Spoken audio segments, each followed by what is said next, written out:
Welcome in, Peckers. Welcome in, everybody.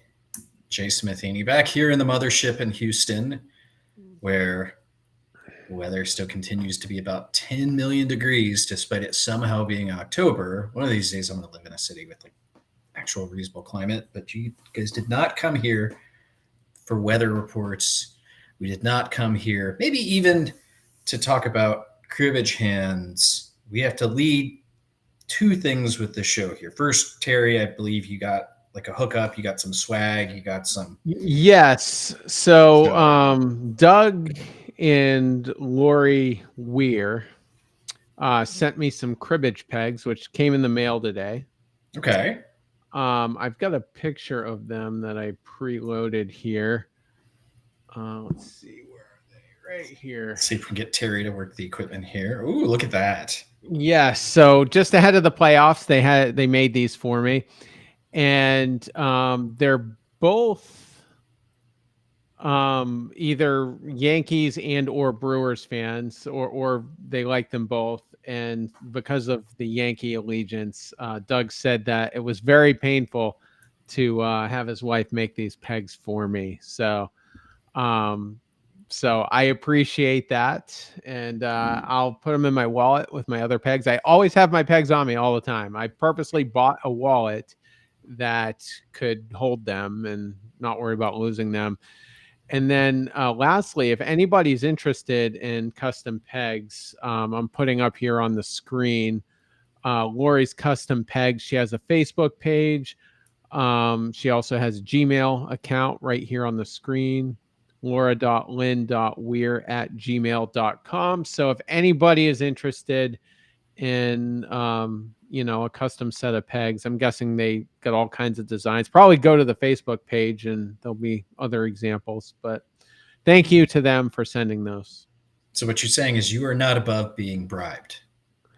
Like your journalistic Hey, integrity on this program is being called into question now. I just want to note, like being the Walter Cronkite of the American Cribbage Congress that you are.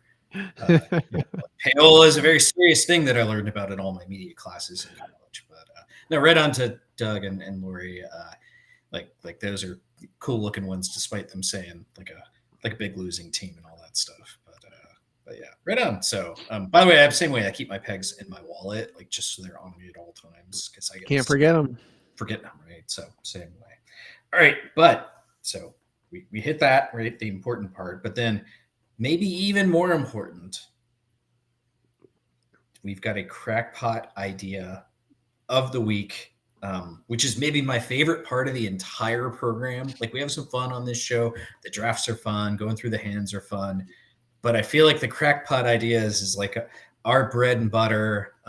So Tinfoil Terry did not spoil this one for me. I have no idea what is coming here, folks. So if he comes out with some real weird stuff, I might raise an eyebrow and try to be a good co-host here. But yeah, lay it on me, Terry. What do you got? Well, I mean, I wouldn't say it's a crazy idea. It might not be popular with certain people. It's crackpot. This is what we do. So yeah, no. All right. So the biggest challenge that gets discussed with the ACC is how to find new members, how to get the word out there, and all of that. And that's something we've been tackling for multiple decades now. I'd like to see one step in a different direction when it comes to new people. And I think it would be helpful in the long run. And what I would do is for all new players at whatever point going forward, if the board adopts it or whatever, I think every brand new player to the ACC should get in their first year for free. Ooh, no entry fee. They can join the ACC right away. And why this would help is because when you start hitting them with fees right away, even though it's only $25 a year for, a new or existing member, actually, and then potentially, I don't know, a $7 or $8 grassroots fee, I think that's still a huge barrier when it comes to getting people to join the organization, because they're like, okay, so there's a slight catch. Are there more catches beyond this? And they don't know because they they don't know anything about the ACC. And I think you're more likely to get a bigger membership overall. If you take a step like this, I think the membership will go up significantly. And by the time that first year ends, they'll probably have had enough grassroots or weekend tournaments under their belt that they're not going to have a problem, paying the yearly membership fee from then on. And yeah, it'll suck the first year to have, let's say you get 200 new members. Yeah, you're not going to get 200 times 25. But once that second year kicks in, you're going to get that money. And I think once that money starts finally rolling in year after year, you're not going to notice so much that the newer players, haven't paid yet, because then so outside of the first year, I don't think it'll be a big shock to the organization's finances, so just an idea. And I think people would be more likely to join if the first year was free. Okay. So let me correct you on one item first. So it's $20 per year. Not it's 20 per year. Okay. It's 25 for your couple. So that's pretty good deal, right? To sign up for 2 instead of 1. I don't know if I agree with a full year. So I do a thing at the Grassroots Club that in Houston is I say, like, we're like drug dealers. I say first one's free, right? So the club picks up the entry for the first time they show up. And then what is it? You get like X many times you can play as a guest in a Grassroots Club before you have to actually like join up. So I try to encourage people to, take the 3-4 times, whatever it is, before they, and then make the choice. If this is for them, that's great. And if not, then that's okay too. Maybe a longer introductory period is like a reasonable idea. Like, I don't know if I agree with like a full year, because I wonder how many people that the fee that, actually joining the ACC is like a deterrent to them, especially since it's $20, right? Like $20 is the price of guac on a burrito, I think, almost nowadays. Not that you're a guac guy. No, I know you're not a guac guy. I mean, I don't think $20 is a lot of money, and that hasn't gone up in quite some time. To be honest, if I were universal dictator of this organization, I feel like I would up the entry. Like, I think I would make it like $50 a year, $100 a year, or something like that. Because I think, like, as long as I've been in the organization, which is about coming up on 15 years now, I think it's been $20. And I don't know. Like, this one might be a little too crackpot for me. I think if you back it off a little bit, maybe give them like a quarter, then I'm open to it. And as far as grassroots fees, a lot of clubs just pick that up on their own. Like, I know ours does that. So I don't know if I feel like the organization's like, money is not a deterrent, I guess is what I would say. I really don't think that there's a whole lot of people that are like, you know what? I was going to join up, but that $20, man, I could get a lot of guacamole for $20, Terry. Yeah, I think it's been a problem in the past. Like, it's just people are just slightly hesitant. I don't think it's much different than enrolling into a rewards program. It's just kind of a hassle. And I just think if they can see what the organization is really about, without committing anything, I don't know. I think it would do more good than bad. Let's put it that way. Okay. All right. We try to stay open to various crackpot, and listen, Terry, that I will knock that tinfoil hat off you super quick if I feel like you're like out of line. But we try to be open and hear everybody out on their ideas. By the way, cribbagepodcast@gmail.com is where to send your crackpot ideas. Like, if there are ways you think the organization can be a better place, I highly encourage everybody. I think like free-flowing ideas are how you make organizations better. Like, I was in the board meeting in Deadwood, right? There's 30 people in this room, 25 people, and a few other smattering of folks that are hanging out. And there were some ideas that were not super well received in that room, but I just feel like there's not really a such thing as a bad idea, right? There can be ideas that don't work for a situation, but I think bringing them up is just lifeblood. right? It is, you know, there's not nobody who's not nobody. Wow, my English is fantastic today. There's not anybody who's trying to actively make the organization worse, right? It's just a matter of like how it's done. So yeah, but like everybody, to be honest, whatever it is, 4,000 people, 6,000 people in the organization, like we should all be bringing up more ideas and like filtering it through like your various people. So talk to a board member, talk to whomever, and like hit them with your ideas. It's, you know, I'll try to make it. Except you, Terry. Like keep you know, just funnel it down just a little bit. You know? Okay. So, okay. One other thing I need to do before we jump into the fantasy draft this week, I need a little therapy. I feel like this is a place for us all to learn and do better, and I want to at least speak up and acknowledge that I blew a hand, maybe as bad as I have ever blown a hand. I wouldn't say ever, but it's got to be like top 10 horrible choices I've ever made. Like I feel like this is like confessional or something. I don't know. You ever been to like Catholic church, Terry? Like I'm not a cat. I'm a heathen. Like I've never gone to confessional anyway. I don't know how this works. If I have to like, you know, knock on the door or do whatever to get these things out. I was born into a Catholic family, both sides, and my parents tried to get me baptized, but the priest actually refused to do it because my parents weren't like currently like going to church. They hadn't been to church in a while, basically. So I think I got out of that one pretty easily. You dodged a baptismal. Okay. I think the priest did me a solid there, but I'm as an adult now, I'm agnostic. I respect everybody's beliefs. I don't care what religion you are, from what part of the world, even. You know, I respect everybody's beliefs, but I am agnostic. Okay. All right. Great on. Like that was not where I thought this segment was going. All right, to the actual like hand. I thought maybe you had some insider info on how I can go through confessional, but short version of how I, you know what, the hand doesn't even matter. Let me set the scene for you. So we are at Grassroots in the Houston club. We had an odd number of players this week, and just so happens I was the one that was kind of the odd player. So in the last round, I'm literally the only one playing a game that matters, right? Everybody else is standing around. I've already scored for the week. Somehow I already have like 12-5, whatever it is, 13-6 going into the last game. I've also already got like you know, whatever it is, like locked up for the week. I think like first place, locked up for the week, second place, whatever it is.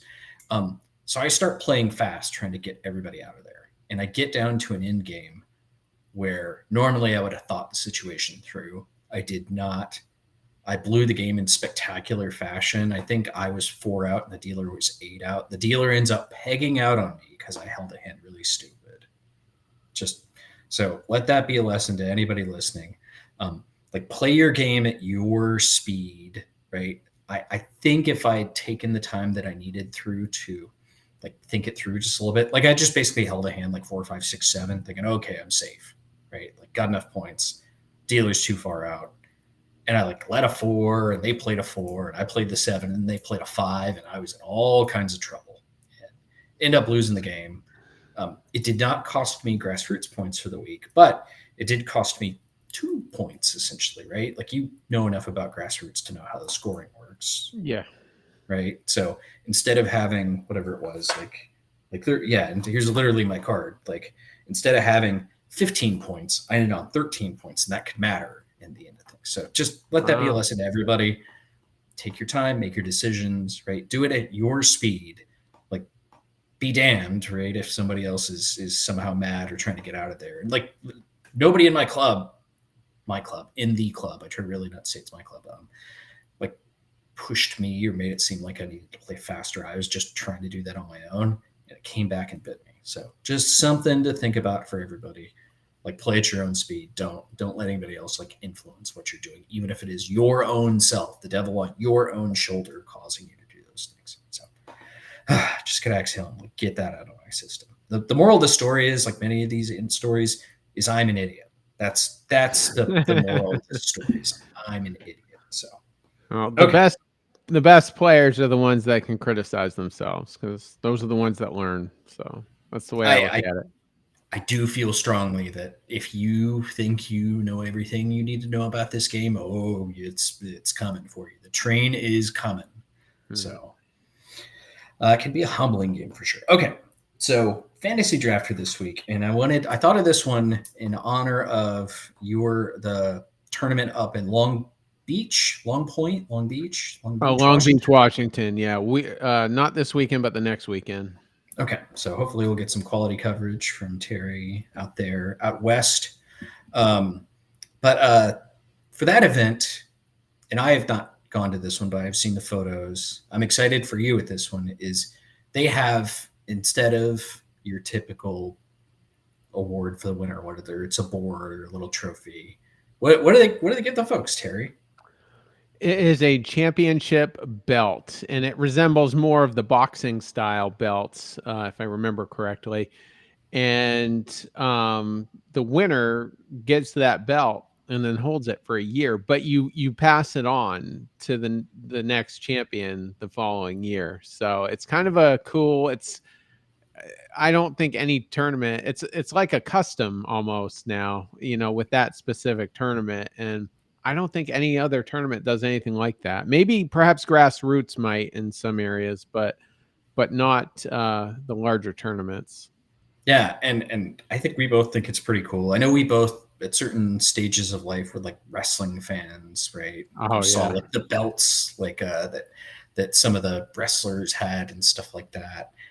I just think it's a cool idea. And so in honor of that one, what I wanted to do is like non-traditional trophies or like non-cribbage board ideas for trophies. As always, tradition lives, right? We're going to keep an open mind with what constitutes a trophy and how it can be done. But we're going to do that as the fantasy draft this week. So maybe some ideas. We'd love to hear just the truth of what some of these are at cribbagepodcast@gmail.com. So if you have trophies or, ideas or ones you thought of that would be neat things to do, lay it on us. We would love to hear about it. But I know as I was writing these down, like I had like, a couple of them that I've actually been lucky enough to receive, but also just some whacked out ones that I know I've heard of from like sports and other things. I was on a pickleball forum this afternoon when I was doing research on this, trying to find like that they had like a list on one of those. I'm not a pickleball guy. I assume that I don't know, Terry. You just don't strike me as a pickleball dude. Well, I've never played it. I have played a ton of tennis, so I don't think I would hate it. It's one of those. It's like it's somebody told me once, if I ever have to have an anchor seat in order to play cribbage, just come find me, take me out back, and just end it.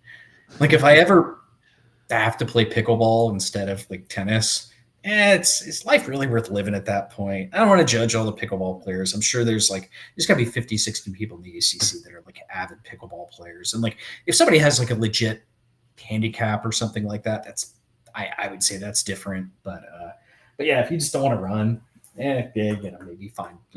Stick with cribbage or table tennis or something. So anyway, so we're going with trophies for these. I still have not found the magic nickel. I gotta do like a little spring cleaning or fall cleaning at this point in my office to find like the almighty coin of all coins.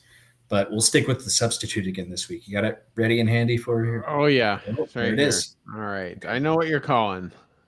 I hold on. You don't know what I'm calling. All right, I haven't revealed it yet. Tails. We'll go with tails. Heads. Oh, it's heads. I always lose these. This is somebody needs to track back on these episodes because I would kill myself if I tried to listen to these episodes, picking myself apart. But like, I probably have lost like 8 of these in a row. So okay, you want first or second pick here? I'll just go first. Okay. I like leading All off. right. All We didn't right. even say, but I assume we'll do 4 of these. 4 seems to be the standard unless we have a really good reason otherwise. Okay. So lay it on me. What you got? All right. So this idea would be great for Michigan area tournaments. At least how I drew it up in my head. Um, the Ford Automotive Company that's like their home base. So I think it'd be really cool to have like an iconic classic Ford car It could be on a plaque. It could be the car itself with maybe a placard on it or some type of But you're engraving. meaning like a model car, right? Not like an Model actual car, car. Okay, yes. yeah, yeah. I mean, I'd Oh love a yeah. car. It's like, it's like The Price is Right. A new car. Well, I thought we were talking about trophies, so I figured Yeah, the yeah. size Okay. would I okay. was just checking.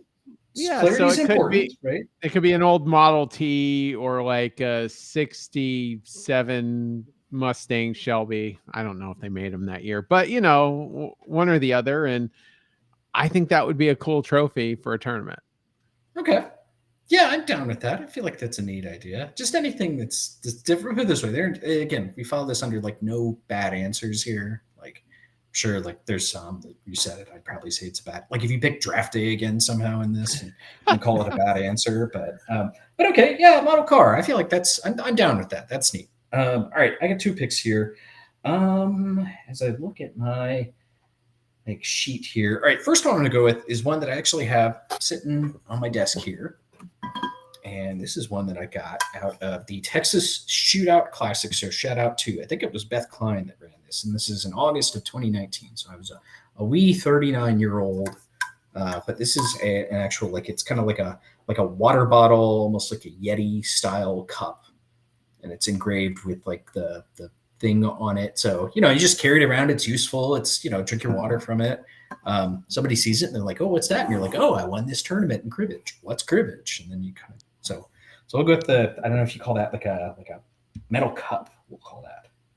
But I feel like any kind of engraved, useful little thing, right? Whether it's wine glasses or beer steins or that is like that. I think that's just a neat little thing. Like I'm all for the functional ones rather than just the pure like trophy element or something.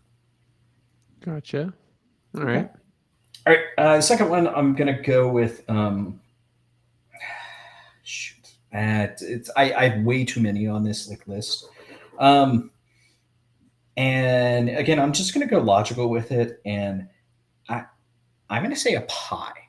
I've never had an event where they just give to the winner just like something to enjoy. I feel like a nice fresh made like pie would be a great little like trophy, right? Just hold it up, give it to everybody in the room if you want to. I guess if you're traveling, like good luck, but I just feel like a nice, fresh little dessert treat would be a nice little thing to have. Like I'd rather have that than like another cribbage board. Like no disrespect to the like critters, but I also feel like it's like a reasonable price, right? Like we're all trying to save money on like, what's going on with that. Maybe it's like a pie of the person's choice, right? Like Apple for me. yeah, if you're an apple guy, right? I think I'm a little more like blueberry or maybe even like a I don't know, like peach.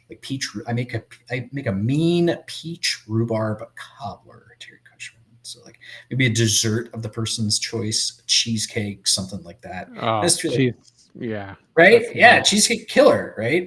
So I feel like that would be just like a neat thing. Like just you get a dessert of their choice. So Okay. My next pick might be a little too ambitious, but I think the cool factor would be really high if it ever was done. This would be ideal for like a Wisconsin area tournament. And I'd have the trophy be an actual can of beer with like some type of wrap with the tournament details and information signifying you as the winner of that. And it doesn't even have to, it could have any type of fluid in it, but it should, the can itself should resemble a beer can. And I don't know if you could laser scan something on metal. I don't know. I'm not super great with that stuff, but I'm sure there's a way for that to be done. But it would take some designing and it'd probably be on the more expensive side to produce. But that would be a cool trophy to sit in your trophy case. okay. It's funny. I kind of have something similar to that on my list. Like I was thinking you could do that with like a bottle of wine and like a label, or maybe with like the beer cans. It's like a 6-pack, and you could do like koozies a lot easier, Oh, okay. right? I Yeah. feel like that could kind of work along those lines. I don't know if you can laser like a full thing, but I think that'd be a cool thing to have, like sitting around your house, right? Like, or if you go along those lines, do you know what like a beer growler is? Seen those? Not It's by like name. they're almost like gallon sized like metal bottles, and they have like the actual top on it, so it maintains the, I guess, the dizziness I or whatever, the think carbonation. think I have seen those. Yeah. Yeah, if you Google, it'll explain it. But I feel like those are all very similar feels of like what that could be. But I like that. That's a good idea. Okay. All right, you got one more here before I get two more. This next one would be good for any coastal community that hosts a cribbage tournament. And I was thinking like Eastern Massachusetts, you could have a small replica ship of like the Mayflower, with a placard on it saying, tournament so and so winner. But it could just be a schooner or some sort, so like the coastal Oregon, coastal Washington, coastal California, all those regions. I think this would be fitting, as kind of a trophy. And again, something that would stand out in your trophy case. Okay. Yeah, I don't mind that one. I feel like it'd be especially cool if it was one of those like ships in a bottle or whatever. Or that. Right. Like go that. But yeah, yeah, I don't hate that. That's okay. So we'll call that like a just like a ship. I don't know what to label this for. It's not like there's like an archive where we list these. Maybe at some point we'll put this on the, on the YouTube page or something else, but like a little model ship kind of thing. Okay. Yeah, I don't hate that. All right. I get two more here. And you know what? Rather than going like the safe and easy, I'm just gonna go stuff that's like way out of the box that will probably never happen. Um, so I remember seeing this at it was like for a NASCAR event, and I want to say it was for a race in Nashville. And for those who don't know, baby 23-year-old Jason moved off to Washington D.C. for my first like adult job when I was a radio producer. And do you know what the station was that I worked at? I kind of gave it away with what I said before. It was NASCAR related. It was all NASCAR. It was called NASCAR Radio. I don't think it exists anymore.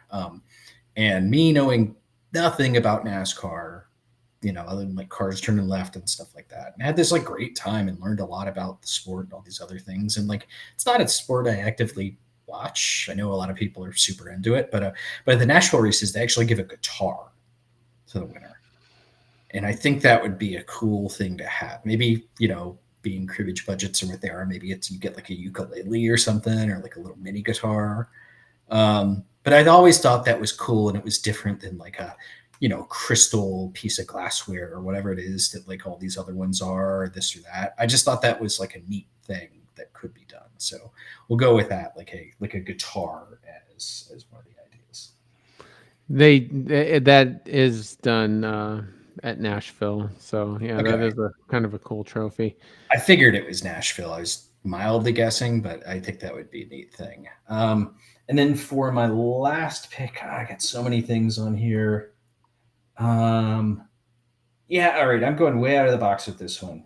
I don't think anybody else is ever going to do this, but I just think like a neat little piece of like local artwork would be a neat thing to have. Like one of my favorite things about cribbage trips, right, is going around seeing places and getting little like not knickknacks, right? But I like to find little pieces of art at places. Like I'm not an art person, okay? Like I please understand that. Like I'll go to like art museums or things like that, and I'll look at paintings and I'll be like, oh, yeah, it's a painting. Okay, that's cool, right? I don't feel a ton of things from that, but I like seeing little local pieces of art and being able to bring things back. And it's just a different idea. So something from like a local artisan. Like I remember going to Lincoln City and finding it's like a piece of like stained glass with like an octopus on it. And it was just cool as hell. It was like, I don't know, I forget how much I paid for it, but I lost it in the divorce. But it's one of Uh, those things. It was like if I wish I could keep it, I would. But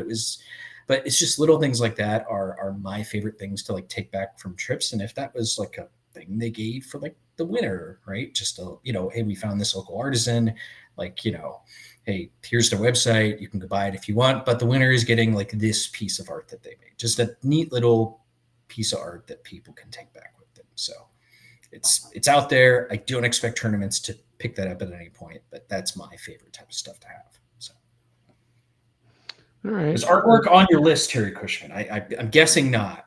No, I did have a similar idea to your guitar, but I'll stay off it.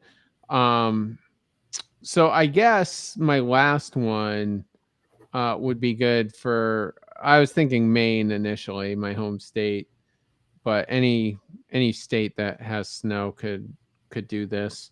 Um, I would do like a toboggan with a placard on that, just a small replica toboggan. And maybe you don't know what a toboggan is because you grew up in Florida, but it's Well, like so I've heard it's not the okay. hat, right? I've heard those called toboggans too, but you're talking about like a little sled, right? It's a sled, yeah. Okay. It's Yeah. kind of, in the shape of a candy cane almost, where it Hmm. kind of curves up in front, and that would be where your feet go. And it's just an old school thing that's synonymous with a lot of people's childhoods. Mostly, a generation or two before me, because mine was all plastic sleds by that point. But it's kind of cool, and you could fit, up to maybe 6 or 8 people on them if it was a large one. So I don't know, just maybe something with a placard or an engravement on that. I think would be kind of cool. Okay. Yeah. Yeah, I'm done with that. Like anything, to be honest, any of these things, and one of the things we didn't mention, and I feel like I'm not doing it right if I don't mention this, I like the idea also of trophies that are kind of like with the belt, where it's like it's one item, it's not a new one for each one each year. And so it gets like engraved, how like the Stanley Cup, right? Yeah. Has like every year has its like thing. And so like do that, have it be like, whatever it is, a beer cup or even just a trophy itself. And it just has the winner each year and you got to pass it on. The tradition elements of those things are, to me, those are the neat parts of tournaments. And to be able to like, oh yeah, I held this cup for, however long, I think is a neat idea too. I don't know how you do that on a toboggan, but maybe there's a way you can make that work. Yeah, you can if it's decent enough size and the tags are small. Okay. It could work. Okay. Anything else on your list that you think is worth mentioning? One that I thought was cool would be a hockey puck with, No. All right. yeah, that one. The one that was similar to yours was I was thinking for like a Vegas area tournament, you could do a piano with, Mhm. something on it. And, because when I think of Vegas, I actually think of it more as an entertainment city than Like the gambling. lounge acts more than like the gambling. Yeah, yeah. Okay. There's all kinds of things. I was hoping to see a stand. I want to see. I think it was Daniel Tosh, but the timing wasn't right for the Grand National when we were there. He was there like the week after. I thought that would have been Mhm. amazing. But yeah. Let's see. I thought maybe Driftwood for a coastal town as well, and Mhm. and it wouldn't have to be real, but just something that resembles it would be kind of cool. Fort Walton Beach, for instance. And that was all that I had. Okay, a couple other things that I had. I had some of the more like so I had like a just like a steak on there, right? Like get somebody a steak, like a steak dinner. And I'm leaning into the food today. I must be hungry. Like a geode or like a mineral, what I think would be like a neat thing, like a you know what I'm talking about? Like I kind of got one and it's not in the room here, but I think it was for the open opener, and Dave Aiken did this and it was like a little sliver of like one of these like crazy colored like rocks or whatever it is, and it had the Okay. little like placard with it. I thought that was neat.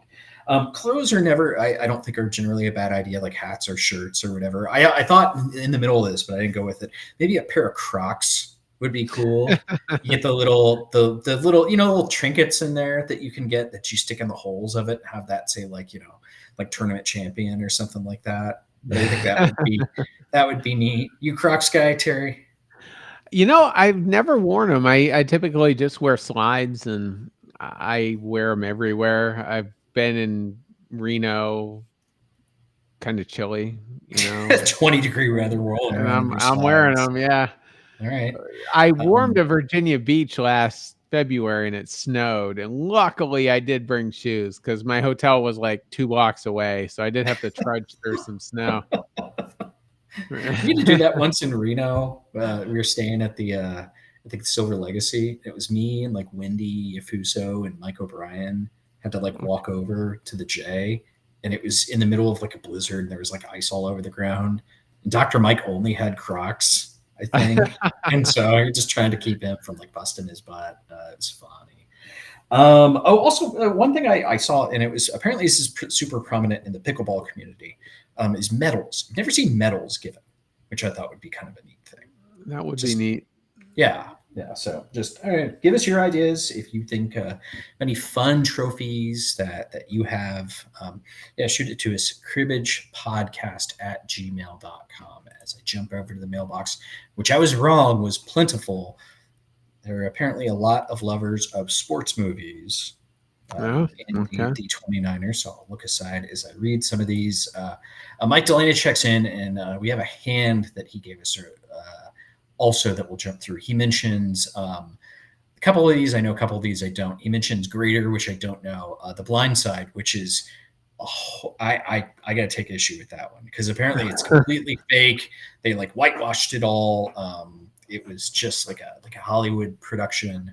But he also mentions The Natural, Pride of the Yankees, and Slapshot. I'd say all those are kind of your standard issue like sports movies. Slapshot's funny for sure. Like I remember watching it and not knowing what to think of it because it doesn't follow like that true kind of linear path, if you will. There's not really much of like a plot to it. I haven't seen it. I've seen like posters for it and stuff like that, but I think it's worth watching once, like especially Paul Newman now, I believe, has passed away. I think it's worth a viewing once. Okay. So, okay. Rick Vonnegut checks in, says, I'm not sure if Jason will read this as I have to agree with Terry on drafting. Well, all right. Nice knowing you. He says, so definitely hashtag Team Terry from now on. As for other sports movies, he mentions Diggstown with James Wood, Louis Gossett Jr., Oliver Platt, and a very young Heather Graham. Has a twist that reminds me of The Sting. Louis Gossett Jr. might be one of those actors that like everything I've seen him in is he's fantastic. I don't know if you know who he is just by name, Terry. He was in Rudy, wasn't he? I think he was. That might be Charles Dutton you're thinking. Oh, that is who it is. My bad. No, okay. Louis Gossett Jr. I'll always know of is from the movie An Officer and a Gentleman, which is like a Richard Gere, like try to like join one of the branches of the military, and he's like the drill sergeant, and he's so good at it, and is such a dick. He plays it so well. But yeah, that one's really good. What is it? A very hard one to find is an HBO golf movie called Dead Solid Perfect, starring Randy Quaid. Hoosiers with Gene Hackman, which I believe it or not, I've never seen Hoosiers. That's why I didn't like include it on mine. I've always heard it's great. I need to watch it. I just have never really gotten around to it. I haven't either. And as I perused some lists to try to make sure I wouldn't forget something, it was always ranked very highly on all of them. It's one of those movies, like even if you haven't seen it, you kind of, it's like you know what happens in the movie and you hear enough about the things that you kind of know it without knowing it. It's like The Godfather, right? Like you don't, even if you haven't seen The Godfather, you know what happens in The Godfather. So he also mentions The Replacements with Keanu Reeves and again, Gene Hackman. I agree, that one's a pretty good one. And mentions Dodgeball. Yeah, Dodgeball's okay. Like, but a couple others he mentioned, but yeah, appreciate the contributions, Rick, even though you're now just banned from the show forever. So thanks for that email. Robert Milk checks in and still straddles the fence and says, hi, hashtag Team Terry and hashtag Team Jason.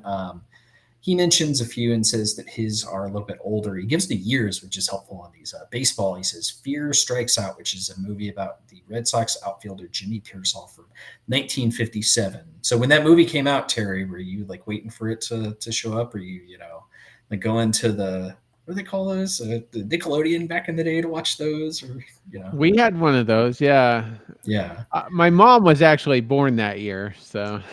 Okay. All right. Yeah, it'd be real weird if you were out there then. Okay. He mentioned Zurich Dallas 40, which is like I've never seen that one, but I know it's a football movie kind of based on the Dallas Cowboys. He mentions Hoosiers as well. The Deadliest Season is a hockey movie from 1977. He also mentions Caddyshack, which to be honest, I find to be overrated. I don't think Caddyshack I don't think it holds up the way that most people think Was it that does. with Paul Hogan or no? No. Caddyshack Yeah. is Rodney Dangerfield and Oh, Chevy yeah. Chase and Bill Murray. Like it has some funny moments in it. Don't get me wrong, but it's it's a golf movie. But it's I just don't think it holds up as well. He also mentions Victory, which is a soccer movie about the World Cup and like Nazis against POWs and stuff like that. So all those reasonable picks. Let me see what else. Denise Sporton checks in and wants to mention about Deadwood. He says, "Hi guys, it was our first time to Deadwood and it was amazing. All the directors and support people make it look so easy, which it is not." And I will echo that as well. It's like, what is it? The best ones are things that make it look easy, but it is not. Terry, you were missed. Oh, I forgot you didn't even show up, Terry. Huh, how about that? She also mentions, "I had the good fortune of sitting next to Peter Setian on Saturday, and he is wonderful. Gave me opinions on some hands, which really helped." Yeah, Peter is one of the sharp brains in the community. I had the fortune and misfortune of playing him in the TOC playoffs once, and it's not a lot of times that I feel like I get outplayed, but I feel like he outplayed me that day. Like his cards might have been a little bit better, but he deserved to win the match against me. So he is super sharp. Let me see what else. She picked a hand and mentioned, "After receiving her first round bye in the midweek, I played Brian Gurdon and he busted her 3 up, 3 down. Ironically, she had done the same thing to him in the 2021 Grand National in Sacramento. So turnabout is fair play." She mentions that. By the way, Brian Gurdon already has like 1,000 points this season. That guy's a machine. I wonder at some point we're gonna have to have like 3,800 watch or whatever it is, like the watch to see if Brian can break Dwayne Toll's record. What is that again, roughly? The number, I think it's like 3,800. I'd have to look it up, but whatever the number is, it's a big one and it's not an easy one to break. Now I gotta know just so I'll buy a little time here as I kind of sneak through these because I have no idea what year it was that it happened. Let's see, he had 31-21 once. Let's see, not that season. This makes for great broadcasting here. Then I hope Brian does it. I'm a big Brian fan. Brian is funny and he's one of these people that I think we both get equal amounts of joy of just kind of squeezing each other and kind of just making jokes at each other's expense. Like on this program when I laid a little criticism at the feet of a certain Central Region player.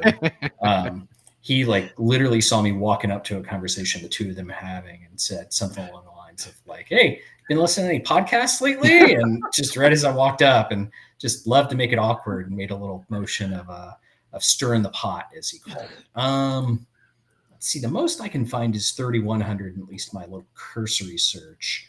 So I feel like that is firmly within reach of Mr. Gurdon this season, especially if he's at 1,000 points already. So just, especially if on this program I can bring it up more and more and more and put the pressure on him, all the better. So I mean, we're not even done the 3rd month yet, so yeah, that's more points than I've ever had in a season. What's the most you've ever had? You ever had 1,500 or anything like that? I think it was 896. It was just shy of 900. Yeah, it's a big total, and so I can't imagine what Mr. Toll, as I call him. He's Mr. Toll until he sits. And I'm scrolling through. Yeah, 31-21 is the total that I'm seeing. So that's the mark to beat. That's cribbage immortality. It's 61, right, in baseball or whatever it is now. What's the number in baseball? Still is it 70? 70? That was Bonds. He was juiced up. It might be 71, actually. Okay. Well, anyway, but yeah, that's the cribbage equivalent of immortality. So, okay. Let me get back to the inbox. She also passed along a hand, which we'll have to hit another point, and then mentions regarding future Grand Nationals. What about the Nashville area? There's no grassroots clubs in Tennessee, but several in adjacent states. It would be easy to get to, and there's so much to do in the area. Gatlinburg would also be a great option as it's closer to North Carolina, South Carolina, and Georgia clubs. I don't know off the top of my head if Tennessee is central or east. I assume it's central. I don't know, actually. But I love the idea. I mean, Nashville's an entertainment town, so Yeah, I feel like that'd be a neat place. So, hey, Denise, like now that you're like an East Coaster, do it, go, great, go, run it. You put in a bid. Let's do it. Let's see, Denise. She says, keep up the good work. I still listen and not watch because I'm either driving or working on my computer. Glad to hear it is well received. Yeah, I would not recommend watching this program while you're driving. Unless it's really, really nasty traffic. Then yeah, pop up the YouTube. So. Let me see if we have any other that aren't specific hands. And Ezra KZ reaches out. A couple of great sports movies starring Gene Hackman that I was surprised were on the list. Hoosiers and Their Replacements also got mentioned. So, you seen Their Replacements? It's a cute little movie.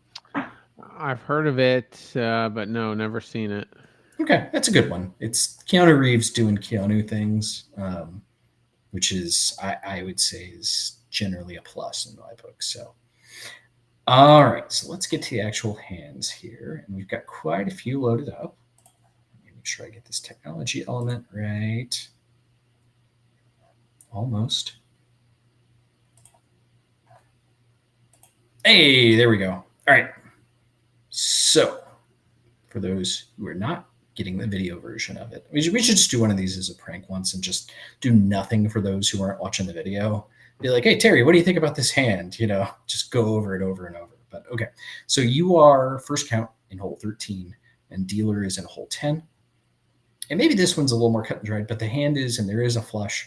It's 5, 5, 6, 8, 8, 9. So I don't know if you have a strong feel here, right? I think there's a couple of different ways to potentially do this. But tell me what you're seeing. What do you think here? I would probably throw the 2 8s. Okay. So you're talking about holding 5, 5, 6, 9, skipping the flush to throw 8, 8 to the crib. What's your Yeah. thinking there? Well, it's just a relatively easy path to at least 8. The ace gets you there, and then any face card. A 7 wouldn't be super ideal because you did throw 2 8s, but you would have a 10-point hand, and then, the money cut would be the 4. So it's early enough in the game. I'm willing to risk it. Okay. Hey, what's funny is I thought this one was going to be like an easy choice, and I'm glad I submitted it because I went the other way on this one. To your opponent's crib, I throw the 5, 8 in this spot and hold the flush 5, 6, 8, 9. You're guaranteed at least 6 points no matter what cuts, right? Even if you break the cut, I guess like a black 2 would be. No, I guess a black 3. I think 3 is the only cut that doesn't get you something here. It just feels 8-5 feels a little safer than 8-8 at this point, particularly since I don't have any 7s in my hand, and I just feel like I can generally dodge pegging with this type of a hand, right? Like lead the 6, the hope at this point they 15 it, right? You can generally get out of trouble. So I like the flush a little better in this spot.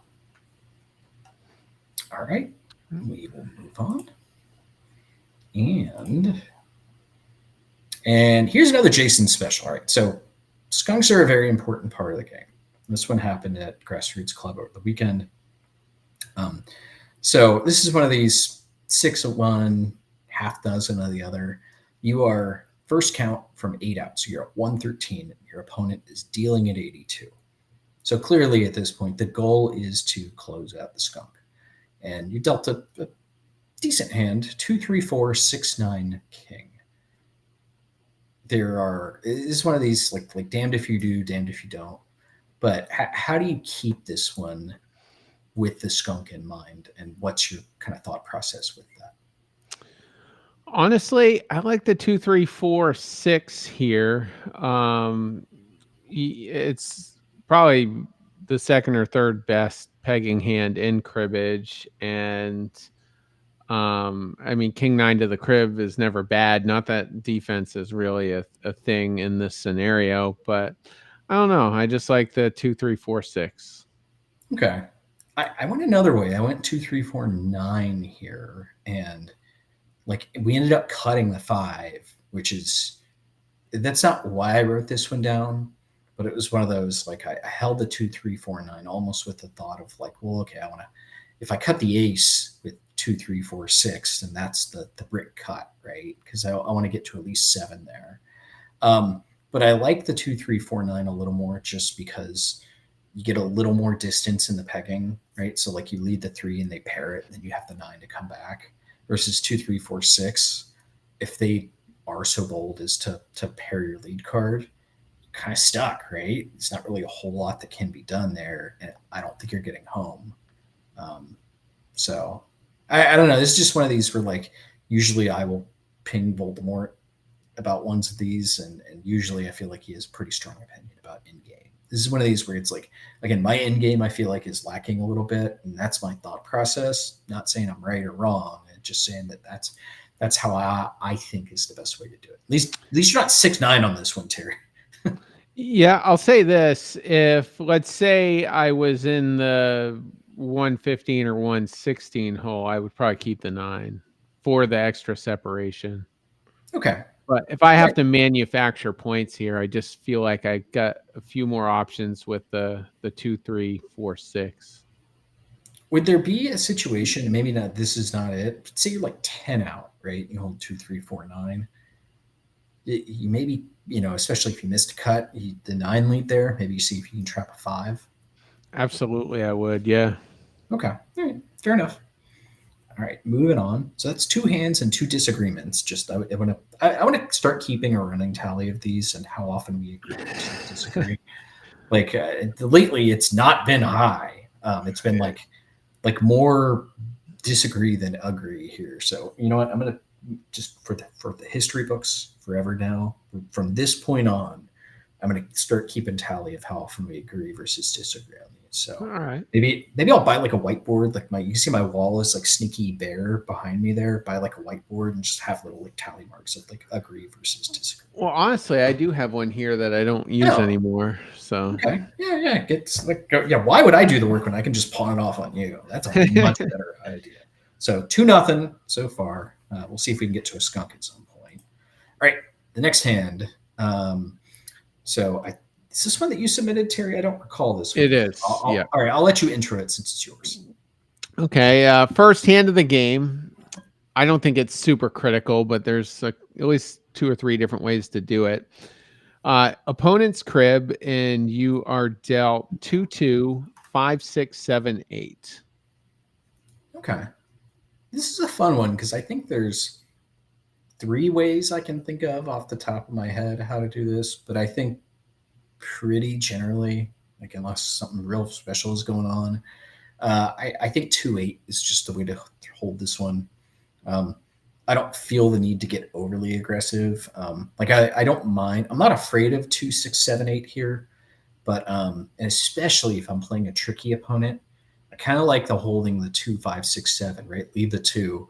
They get sneaky and try to dump a 5, and bam, like you just lock it up on them. Like 8-2 is clearly safer than 5-2. I guess you could make a case for maybe 8-5 also or something like that. But yeah, I think 8-2 here feels like the route to go. 2-5 seems like it is, and a little unconventional, a little for really not a whole lot of payoff.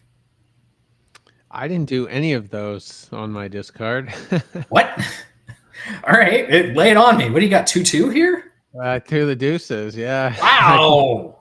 I just took the Okay. big run and just went for it. Okay. Just I want to poke at this here, right? What does holding 5 6 7 8 accomplish that holding like 2 6 7 8 doesn't here? I mean, I you Like we know, can agree if 2-2 is more dangerous than 2-5, right? Like I don't know if the averages are off the top of my head, but like it's got to be like a lower average 2-5 versus 2-2, right? it probably would be, yeah. Or at least less Uh, chances for it to like explode. yeah, I don't know. I just felt like, if I cut into the 4 card run, I'd have at least a dozen or more. And first hand of the game, I'm kind of willing to do it, and um, that's where I landed. These are some of my favorite ones where it's like, oh yeah, I feel like there's 3 ways to hold this, and you're like, nope, didn't do any of them. I appreciate different perspectives, even if they are not the ones that I share. Just it's such in cards and in life. So okay, all right, that's 0 for 3 here. So 3 hands, 3 disagreements. Um, this is why, like, folks, as you listen to like programs where they podcasts or radio shows or whatever it is, like trust your gut, and you can tell the stuff on the radio that is fake. Like all the bits where it's like people are like sending flowers to like random people or whatever it is. You can always tell the ones that are just fake. Like you can usually spot which ones are just being big phonies about these things. Okay. All right, so we got another one here. I think this is another Terry, so I'm gonna let you give the intro. Yeah, so this is in a more technical spot. You're in the 84 hole. Opponent is dealing from the 77, and you are dealt 2-2, 4-5-6 queen. So again, 2-2, 4-5-6 queen. Okay, so to me, this is all about position, right? You are in hole 84, but more importantly, your opponent is in hole 77. They are, depending on which theory you go by, 8 to 9 points ahead of where they would normally be. This is the twos all day long. I think you have to attack here. You have to get as close as you can to 96. And I don't really see a way to break this that gets anywhere close to accomplishing that. If I was in maybe hole like 80 and opponent was in the hole 70, then maybe I'd consider breaking this with like, I don't know, 8-2 or 8-2. Jesus, you've done 8. Queen 2, or perhaps even Queen 4. But I, without really any hesitation here, I think the twos are the throw.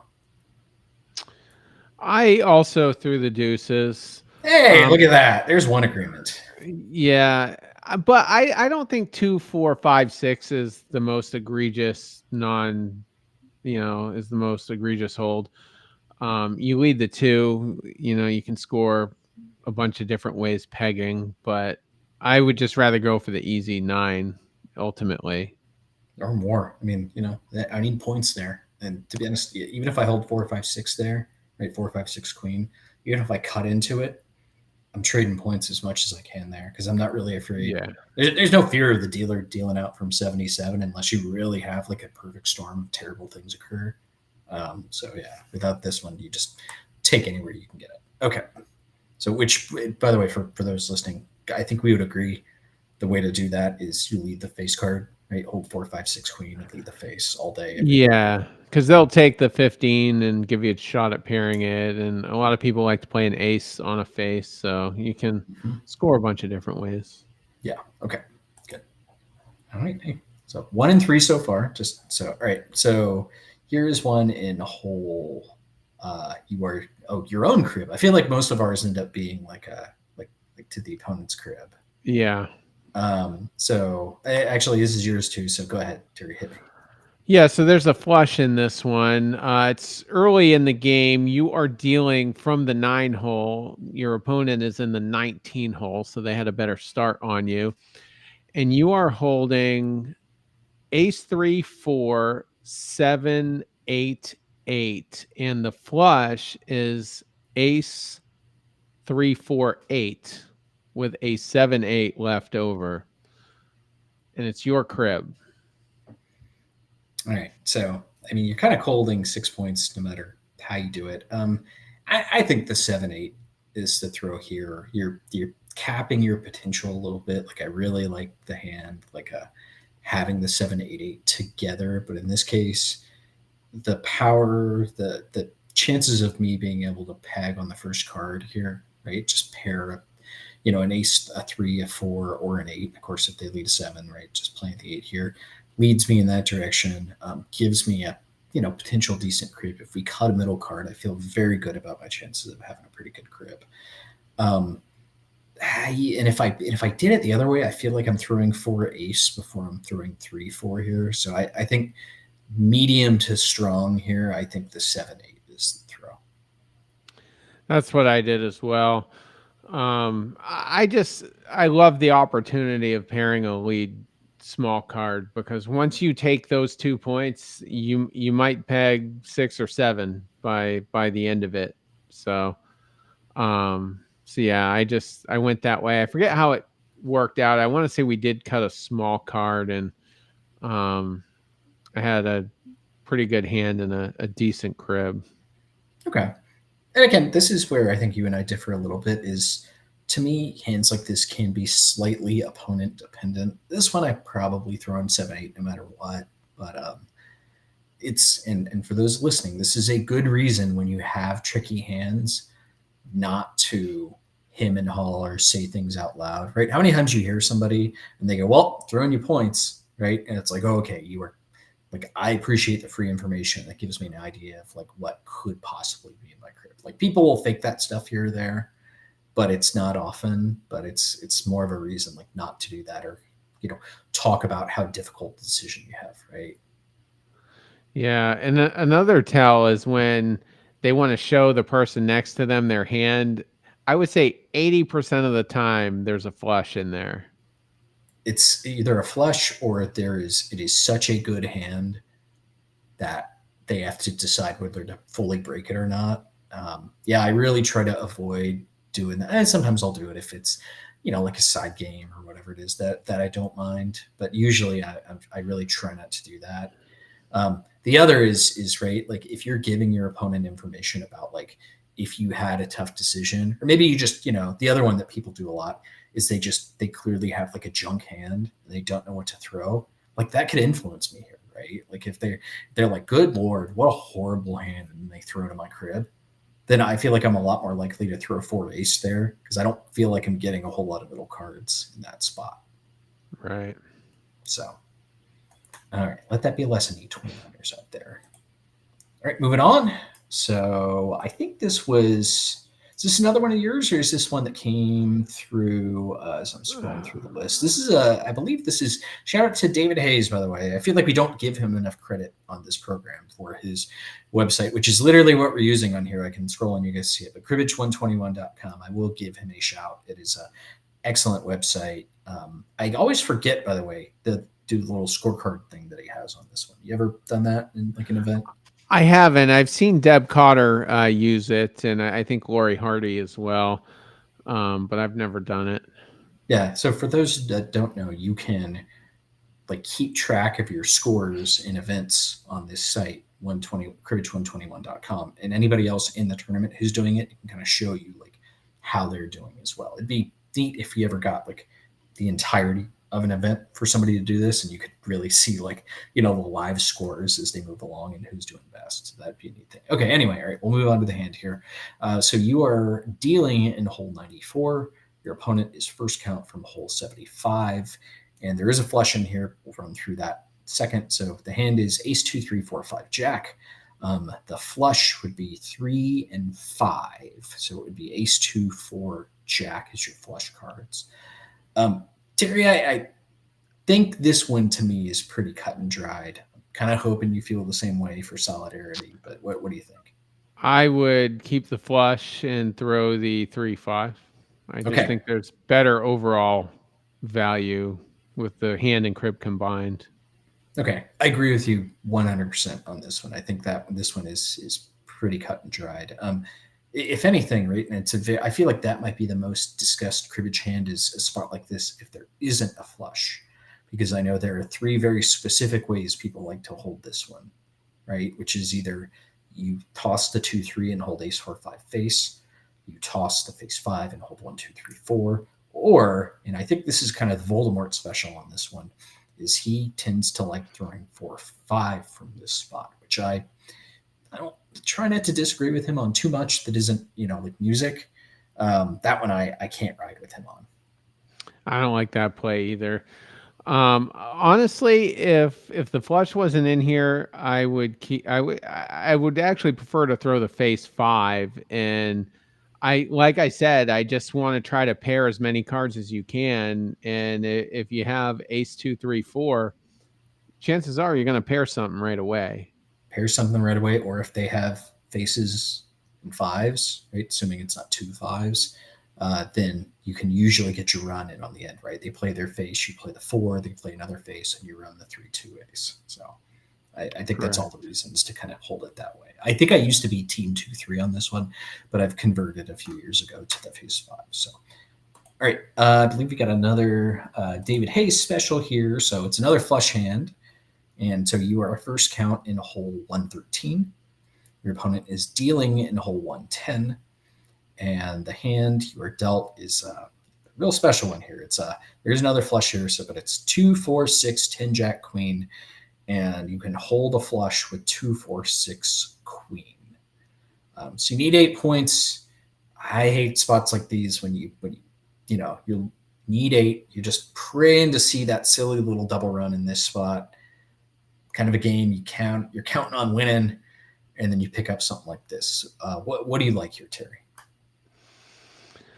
My initial thought was keep 4-10 Jack Queen, but I think I do like the flush here because any odd card gets you out or close to being out, and you can at least peg a little bit here. If you hold the 4-10 Jack Queen or even the deuce 10 Jack Queen, you're just so limited as far as manufacturing 2 or 3 points. So give me the flush in this one. So I didn't look at this hand before we started here, but this is one of these where I want to count outs, right? Like I want to count how many cards it is that gets me out. And again, to tie it back together, I swear I didn't plan it this way. But like I talked about at the start of the show, where you take your time, do the things. If you need to sit down and like take off your shoes to count how many outs you have when you cut the card in this spot, that I think you should do it. So we'll start with the 4-10 Jack Queen. I do think the flush is the hold here, but I want to count it out. So if you hold 4-10 Jack Queen, right, the cuts that get you out, any of the 4 aces, any of the 4 5s, so that is 8. Any of the 3 10s, the 3 jacks, and the 3 queens. So that is 20 outs is what I believe you're at here. I thought it was 17. 8 plus 9. That would be, so 8 plus 9, you're right, 17. Thank you. I can't add, apparently, too. So that's 17 outs for that one. And I don't think there are any others that get you out. Like the 4 of spades is only 6 points. I don't think there's any. The 9 of spades doesn't get you there. So 17 outs that one. If you hold the flush, then let's figure out what gets you out. So the ace does not get you out. Even the ace of diamonds does not get you out because that is only 7 points, correct? No, 52. No, that would be 8, wouldn't it? So I'm counting 115, no. Right? The queen. Oh, wait a minute. And then, yeah. So I believe that's only 7 points. It is, yeah. My bad. So none of the 2s get you out. The 4 3s do get you out, right? The 4 5s get you out, so that would be 8 already. The 7s don't get you out. The 8s don't get you out. The 9s do. So that is 12 cuts. And then I don't think there's anything else that gets you there. So interesting that 17 outs versus 12 outs, unless I'm just missing something egregious here, right? We said that. So with that one, it's only the 3, the 5, and the 9 are literally the only cards that get you like out. But the ace and the 7, though, get you within 1. I feel pretty good about pegging 1 here. Well, the ace and the 7, if you cut a diamond, right? Like if you cut an ace or a 7. Actually, that'd be 6, wouldn't it? Yeah, my bad. That would be 6. Although there's a lot more cuts at 6 points, right? Like the ace, the 2, the 4, the 6, the 9. Well, we already covered the 9, get you out, the queen. So there's a lot more cuts at 6. So how do you feel about pegging 2 from this spot? I would still do it. Do it. So yeah, I think the flush, but this is a credit to David Hayes on this one. This is a really, really good one. This is one of these where I really like to see on daily cribbage hand, like the win percentage totals. We can at least agree, right? If you whiff this cut, you have to lead the queen, right? Just can't lead the 4. Yeah. You can lead the 2. You just want to give yourself as many options to get out as you possibly can. Like maybe you get lucky, and even if they play the 5, then you play like the 2 at that point and just hope they have another face card or something silly happens. I don't know. I might actually lead the 2 here. Really? Okay. Yeah. Just in hopes they play a queen on it? Because I feel like more often than not in a spot like this, right? Like maybe that encourages a 9 to come back on it, but there's a lot of 8s they can play. There's a lot of 5s. There's just so many cards they can play back on you that you can't score on. Well, if they do play a 9, it's likely over because you're going to get the 15. Then you could get the 31 right after. But I don't know if they played a 7 or a 6, I could pair that. If they played a face on it, I might be able to keep the 4-6 together to trap a 5 on the other side. I don't know. I kind of like the deuce, honestly. Okay. I respectfully, we'll still count that as an agree. Okay. But and I think that you kept tally on that. I think it's 3-3 at this point. Like we somehow It agreed is. on Yeah. 3 hands in a row. I feel dirty agreeing with you 3 times in a row. You gotta find something different here. All right, maybe this one will change things. So this is, let me see the submission on this one. Is this another David Hayes? This is a me. Okay, I think we missed this one from last week. So this is 3-3-4-8 Jack Jack. You are first count in hole 93. Your opponent is in hole 86. So what do you think here? It's close. Tight, right? Tight. Yeah, you're right on the line.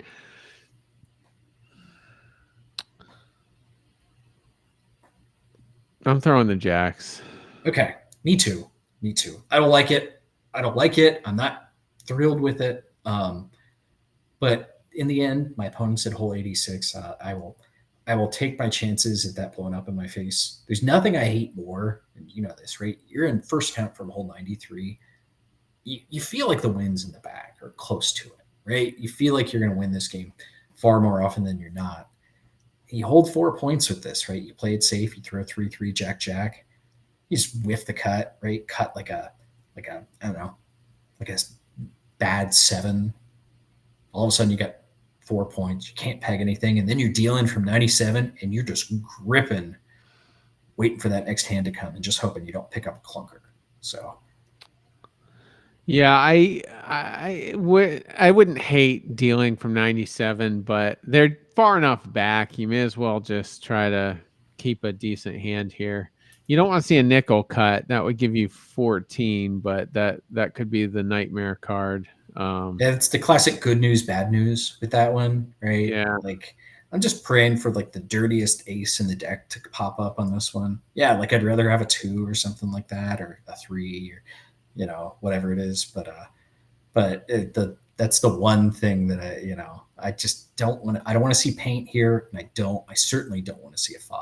Or like if say we cut a queen here, if I lead my 3, and they play that king on there right afterwards, you go, okay, like I feel pretty Thank you.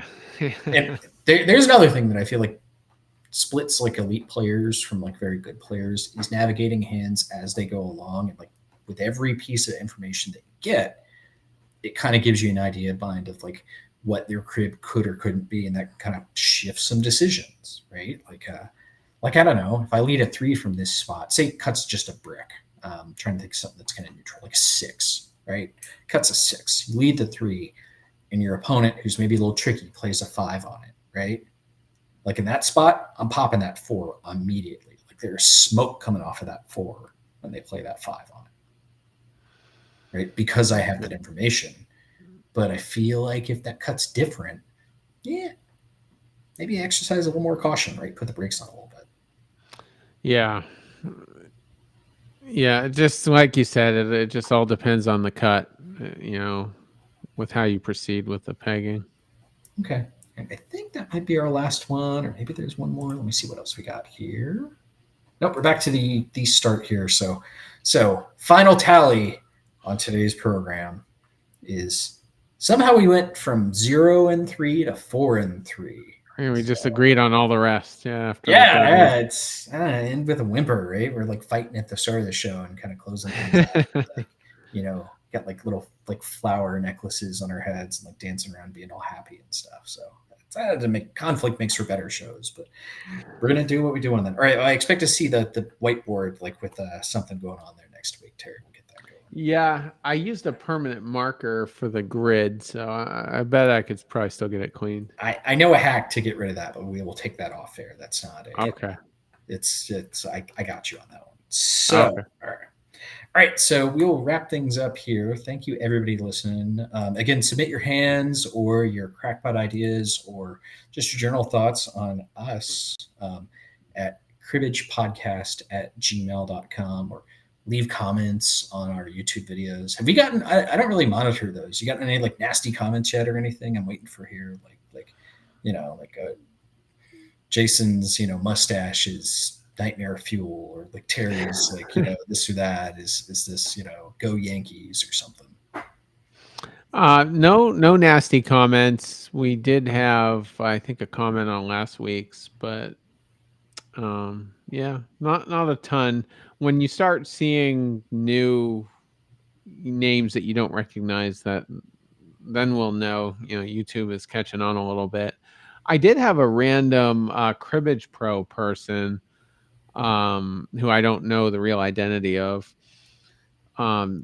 Just I think yesterday sent me a private message asking if I was co-hosting this podcast because he saw it on a Reddit forum or something. So, ooh, all right, people that are gives me some stuff to look into. We're on Reddit. That's big time. Like, I'm excited. apparently, yeah. Right, I'll give it a look out. And maybe you have a stalker, Terry. That'd make for a good like show fire. Like all of a sudden you got dead animals showing up in your mailbox or something like that. Like, or, broken pegs. Let's try to keep this a little more reasonable. So Okay. we'll Yeah, if anybody stalks me, I promise it's going to be very boring, and you better like baseball. Well, now that it is, by the way, baseball off season coming, I'm holding you to the Ted Lasso promise. Just keep that one in mind. Like, yeah, I'll watch it. Clock is ticking on that one, Terry. So, all right. Well, thank you everybody for listening. Again, find us on the various socials, send us emails, do the things. Thank you everybody as always for listening. Feedback always welcome. But yeah, I hope you have as much fun listening to this or watching this as we do making it. Everybody, have a great rest of your week.